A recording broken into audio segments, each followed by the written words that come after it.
He focused back on the girl. Stitches were definitely in her future. An idea crossed his mind. He sat beside her on the bed and stripped away his left glove. "Let's see you take a swing at me this time," he said with a smirk. Kane held both of her hands, nice and tight.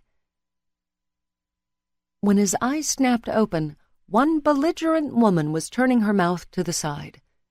It wrinkled up her lips in the most amusing way, and he flashed a devilish grin at her as she tried to free her hands.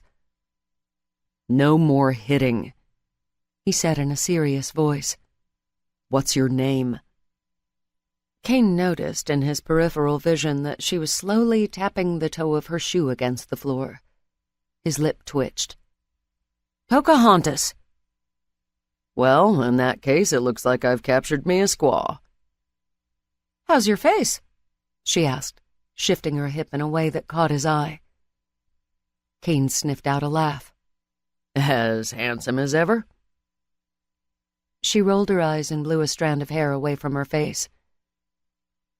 "Let's sit down," he suggested, already moving to sit Indian style and pulling her down with him. It was too awkward to stand there like a couple of school kids holding hands.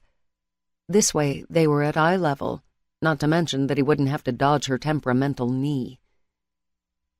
She reluctantly followed his lead, sitting on her left leg. "Why didn't I just die?" His breath caught unexpectedly at the vulnerable bend in her voice. Her brown eyes turned solemnly to the floor, and Kane immediately regretted the harsh words he'd said to her. This was just a girl who'd gotten herself mixed up with the wrong guy. Her anger and fear were understandable. "What's your breed?" he asked in a thick voice. "Sensor." He almost broke the link. "You don't transmit like a sensor. I'm not picking up anything." "That's because I'm defective," she said, averting her eyes. Clearly it was a sensitive topic, but he'd heard of such things before. Some of them were dead receptors, unable to collect emotions. Some could transmit, but with only a vague awareness of the quality, so there were a lot of pissed-off buyers. Intolerance was an unfortunate reality among breed when it came to imperfections. Kane relaxed his grip and lowered his voice. "Defective in what way?" Her fingers flexed, but it only tightened their grip. "Meaning I'm a dead transmitter, a one-way channel." Her jaw punched out, as if daring Kane to make fun of her. She didn't appear to be ashamed of it, just used to the intolerance.